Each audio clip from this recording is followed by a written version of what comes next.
From Nyakirogo we sake yu France yeni nigonera tebiruna usatebire obuya we sake yanyareke okora nene aso mwako mugima asibo gatete nigo basoire asensemelia mobile banking eyibono ya beire sirene goji sababu atani be sake yu asali teirabuna mwako goje ne warachi kugenda na bokoreri obuya ase ababwatani bonse banyare bakokero murombero yo na wanyembali abagotu kodene ni gatete buna esake yinige gwataba somu abange abo bagendete gukora buya ase esake yo 7 million ni kiasi ya pesa nzuri, lakini tulikuwa tumeanza sana chini kabisa.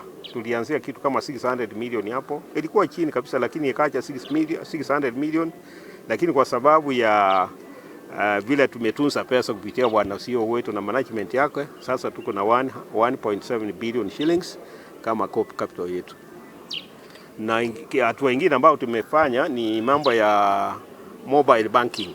Juzi mwanzo wa mwaka huu tulianza mobile banking, na watu wengi sasa wanapata pesa zao kupitia hata mshahara, hata kulipa loan, hata kufanya depositing wanafanya kupitia mobile wala ambao wamesikia, lakini kuna wachache ambao hawajafuata hiyo.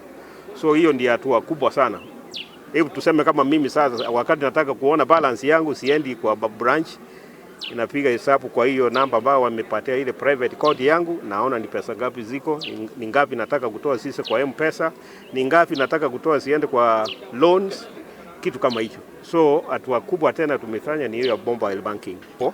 Hawa wase ambao umeona most of them are educated, most of them are teachers, retired teachers, retired officers. Wale wakulima wa kawaida ambao hawana elimu sana ni wachache sana.